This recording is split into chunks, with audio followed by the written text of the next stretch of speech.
Assalamualaikum warahmatullahi wabarakatuh.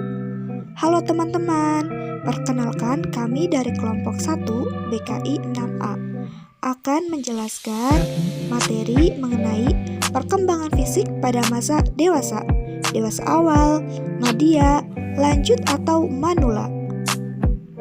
Kami akan menjelaskan mengenai kesehatan badan dan performa fisik, perkembangan sensor, perkembangan otak, dan seksualitas. Masa dewasa dilihat dari pandangan psikologis, maka istilah dewasa dicirikan dengan kematangan, baik kematangan kognitif, afektif, dan psikomotorik yang mengacu kepada sikap tanggung jawab. Masa dewasa merupakan salah satu masa dalam rentang kehidupan individu setelah masa remaja. Periode dewasa merupakan periode yang terpanjang dalam keseluruhan lifespan seorang individu, yaitu antara kurang lebih 20 tahun sampai individu itu meninggal. Menurut Harlock, masa dewasa terbagi beberapa periode, yaitu yang pertama, periode dewasa awal, early adulthood, 20 tahun sampai 40 tahun. Yang kedua, periode dewasa madya, middle adulthood, 40 tahun sampai 60 tahun. Yang ketiga, periode dewasa akhir, late adulthood age, 60 tahun sampai meninggal. Masa dewasa awal, kesehatan badan dan performa fisik. Kebanyakan orang dewasa awal berada di puncak kesehatan, kekuatan, energi, daya tahan, dan fungsi motorik. Ketajaman visual paling menonjol di usia 20 sampai 40 tahun. Pengecapan, pembauan, serta sensitivitas terhadap rasa sakit dan suhu pada umumnya bertahan hingga usia paling tidak 45 tahun. Namun, pendengaran secara bertahap berkurang, terutama nada tinggi. Dari segi fisik, masa dewasa awal adalah masa dari puncak perkembangan fisik. Perkembangan fisik sesudah masa ini akan mengalami degradasi sedikit demi sedikit. Mengikuti umur seseorang menjadi lebih tua. Status kesehatan pada masa dewasa awal, dasar fungsi fisik yang permanen diletakkan. Kesehatan dipengaruhi sebagian oleh gen, tetapi faktor tingkah laku seperti apa yang dimakan, apakah mereka cukup tidur, seberapa aktif mereka secara fisik, dan apakah mereka merokok, minum, atau konsumsi obat-obatan. Kemiskinan dan diskriminasi juga memberikan dampak pada perbedaan kesehatan. Pengaruh genetik terhadap kesehatan. Pemetaan genom pada manusia menemukan akar genetika dari berbagai gangguan dari obesitas hingga kanker tertentu, paru-paru, prostat, dan payudara, hingga kondisi mental seperti alkoholisme dan depresi. Kebanyakan penyakit melibatkan pengaruh genetik dan lingkungan.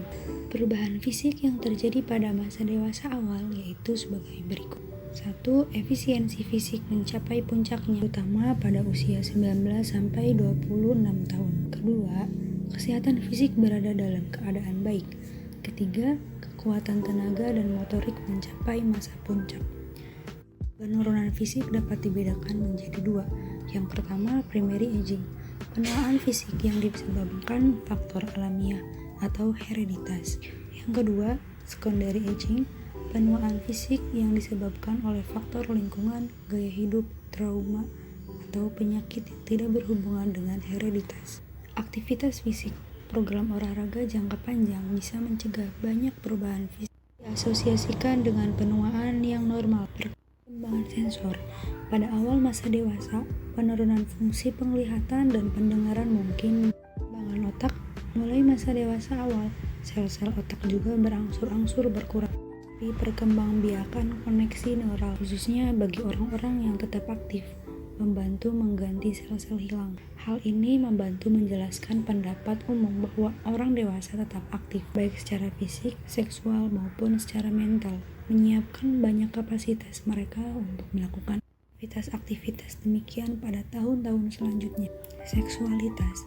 Perkembangan fisik yang dialami mempengaruhi produksi hormon dan siklus menstruasi pada wanita. Terdapat hubungan antara siklus menstruasi dan produksi hormon terhadap perubahan kepribadian.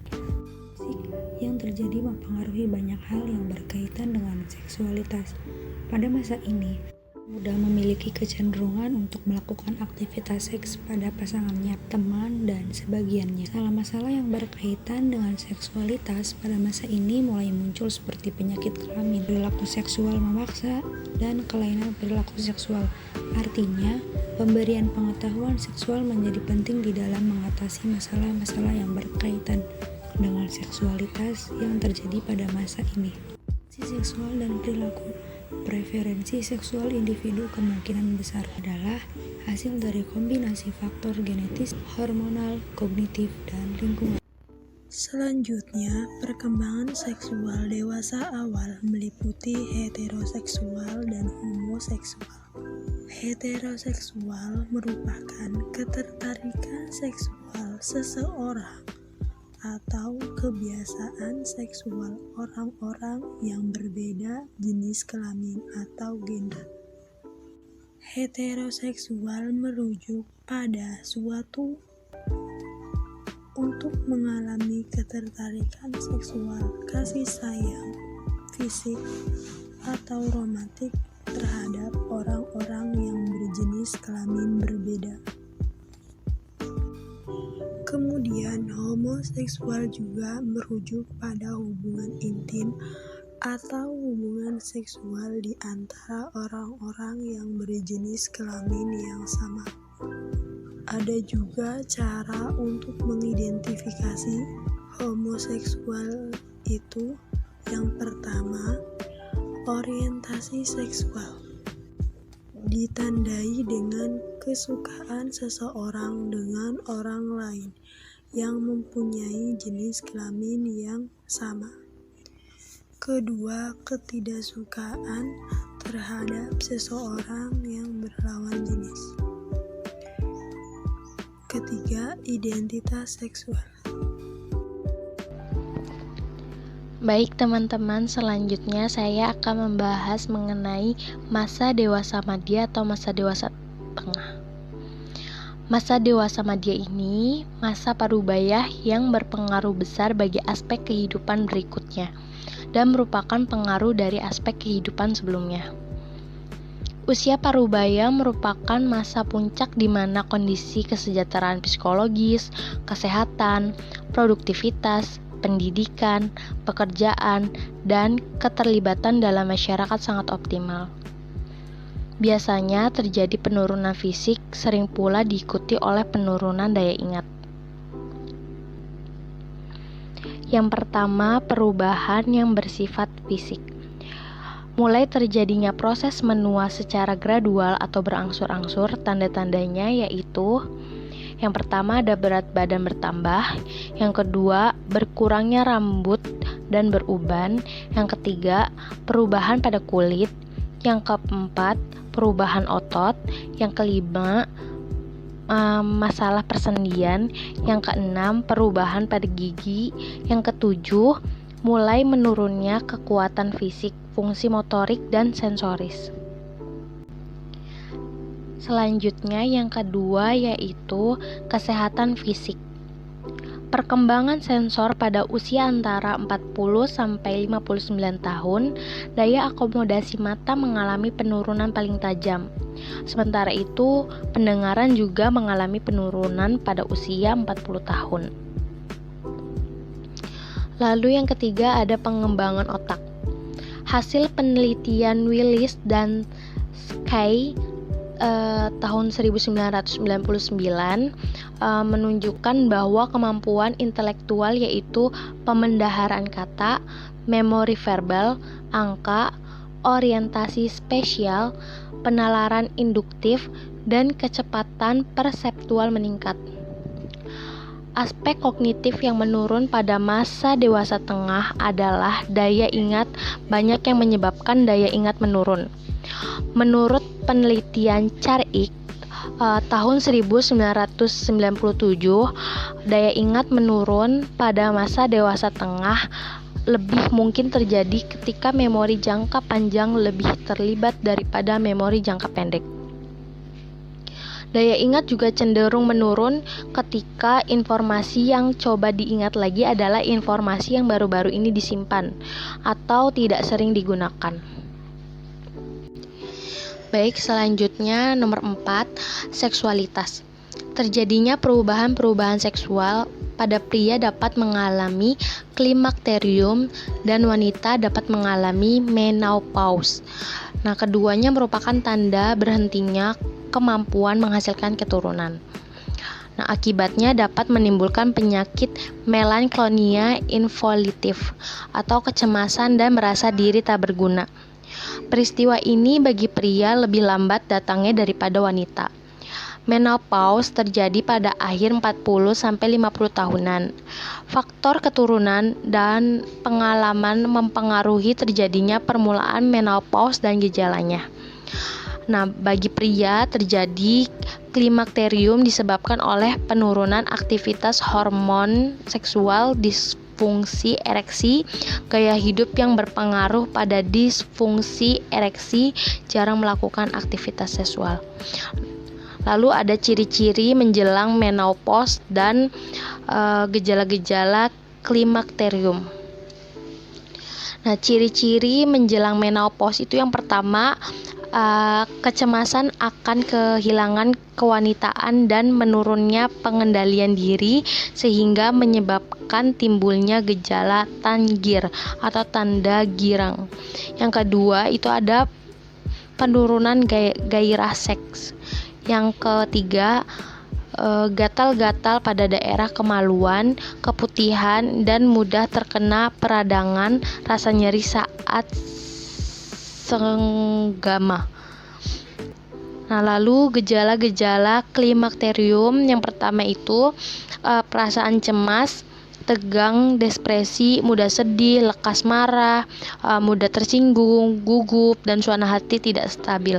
Yang kedua, tidak bisa tidur, pusing, dan sakit kepala. Yang ketiga, perubahan dorongan seksual.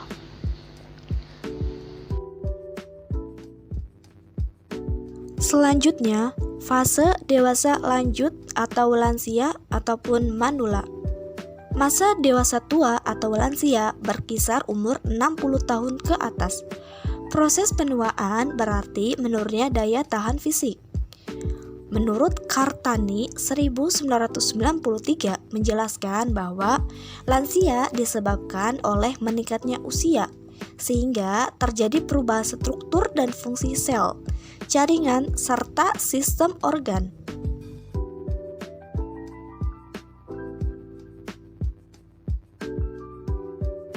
Perubahan fisik. Perubahan fisik yang terjadi pada usia lansia ataupun dewasa tua yaitu sebagai berikut. Yang pertama, kekuatan fisik dan motorik sangat kurang. Malah kadang-kadang ada sebab fungsi organ tubuhnya tidak dapat dipertahankan lagi. Yang kedua, kesehatan rata-rata sangat menurun sehingga sering sakit-sakitan. Pada masa tua, sejumlah perubahan pada fisik semakin terlihat sebagai akibat dari proses penuaan. Di antara perubahan-perubahan fisik yang paling terlihat pada masa tua ini yaitu seperti rambut menjadi jarang dan beruban, kulit mengering dan mengerut, gigi hilang dan gusi mengusut, konfigurasi wajah berubah, tulang belakang menjadi bungkuk, kekuatan dan ketangkasan fisik berkurang, tulang-tulang menjadi rapuh, mudah patah, dan lambat untuk dapat diperbaiki kembali. Kemudian, sistem kekebalan tubuh melemah, sehingga orang tua rentan terhadap berbagai penyakit, seperti kanker dan radang paru-paru. Selanjutnya, kita akan membahas mengenai perubahan pada kesehatan. Masalah kesehatan yang terjadi pada lansia diantaranya mudah lelah, telinga berdengung, sakit pada otot, dan lain-lain. Proses penuaan berpengaruh dengan sistem imun karena adanya organisme asing yang masuk ke dalam tubuh, sehingga pada lansia sangat mudah mengalami infeksi dan kanker. Nah, Sistem imun ini berpengaruh dengan perubahan pada jaringan limfoid yang membuat tidak ada keseimbangan dalam memproduksi antibodi dan kekebalan tubuh menurun. Proses penuaan sangat berpengaruh kepada radikal bebas, yaitu sampah yang bermetabolisme dapat menyebabkan kerusakan sel tubuh. Karena dalam kondisi normal, radikal bebas akan dihancurkan oleh enzim pelindung. Radikal bebas terdapat pada lingkungan seperti kendaraan bermotor, radiasi, sinar ultraviolet, mengakibatkan perubahan pigmen dan kolagen pada proses penuaan. Nah, dari radikal bebas ini dapat menyebabkan gangguan genetik dan menghasilkan produk-produk limbah yang menumpuk di dalam inti dan sitoplasma. Radikal bebas yang menyerang molekul akan terjadi kerusakan membran sel dan akan berakumulatif yang pada akhirnya mengganggu fungsi dalam tubuh, menyebabkan proses penuaan. Selanjutnya, kita akan membahas mengenai perkembangan sensoris. Dilihat dari penglihatan, pendengaran, rasa dan bau, kekuatan, daya tahan, keseimbangan, dan waktu bereaksi. Yang pertama, penglihatan. Banyak lansia yang kesulitan melihat warna atau melakukan aktivitas sehari-hari seperti membaca, menjahit, berbelanja, dan memasak. Sebagian besar kerusakan penglihatan termasuk kebutaan disebabkan oleh katarak, degenerasi muskular yang berhubungan dengan usia, glaukoma, dan retinopati diabetes yang tidak berkaitan dengan usia. Selanjutnya, pendengaran. 40% lansia menderita kehilangan pendengaran, seringkali disebabkan oleh presbiosis atau penurunan dalam kemampuan mendengarkan suara bernada tinggi yang berkaitan dengan usia. Selanjutnya, rasa dan bau. Kehilangan kedua indera ini dapat merupakan bagian normal dari penuaan, tetapi juga dapat disebabkan dari penuaan dan obat-obatan, pembedahan, atau keterpaparan terhadap materi beracun di lingkungan.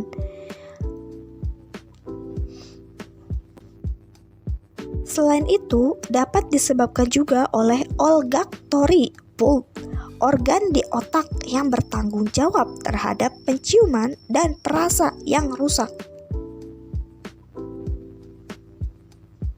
Kekuatan, daya tahan, keseimbangan, waktu bereaksi. Pada usia lansia, mereka memiliki kemampuan terbatas dalam melakukan aktivitas ataupun hal-hal yang berkaitan dengan daya tahan ataupun kemampuan membawa beban berat. Sebagian sistem tubuh dan keberfungsian organ menurun, sedangkan sebagian yang lain tetap. Akan tetapi, jantung menjadi sensitif terhadap penyakit dan kemampuan pencadangan atau reserve capacity menurun. Selanjutnya, perkembangan otak. Pada usia tua, sejumlah neuron, unit-unit sel dasar dari sistem syaraf menghilang. Menurut hasil sejumlah penelitian, kehilangan neuron itu diperkirakan mencapai 50% selama tahun-tahun masa dewasa. Tetapi, penelitian lain memperkirakan bahwa kehilangan itu lebih sedikit. Bagaimanapun juga, menurut Santrok, diperkirakan bahwa 5 hingga 10% dari neuron kita berhenti tumbuh sampai kita mencapai usia 70 tahun. Setelah itu, hilangnya neuron akan semakin cepat. Hilangnya sel-sel otak dari sejumlah orang dewasa diantaranya disebabkan oleh serangkaian pukulan kecil, tumor otak, atau karena terlalu banyak minum minuman beralkohol. Semua ini akan semakin merusak otak, menyebabkan terjadinya erosi mental yang sering disebut dengan kepikunan. Bahkan juga dapat menimbulkan penyakit otak yang lebih menakutkan lagi, yaitu penyakit Alzheimer. yang didera 3% dari populasi dunia berusia 75 tahun. Alzheimer dapat merusak kecerdasan pikiran. Selanjutnya, mengenai perkembangan daya ingat atau memori. Pada usia lansia, penurunan kemampuan mengingat semakin lama akan semakin menurun. Kecepatan dalam mengingat suatu kejadian sangat lambat. Hal seperti ini setara dengan penyakit yang disebut dengan pikun. Nah, selanjutnya kita akan memasuki poin yang terakhir mengenai seksualitas pada masa lansia. Seks pada masa dewasa akhir atau lansia berbeda dengan masa dewasa awal dan madya. Pria biasanya membutuhkan waktu lebih lama untuk ereksi dan ejakulasi. Basahnya payudara wanita dan sinyal gairah seksual menjadi kurang intens dibanding sebelumnya. Vagina menjadi kurang fleksibel dan mungkin membutuhkan pelumas buatan.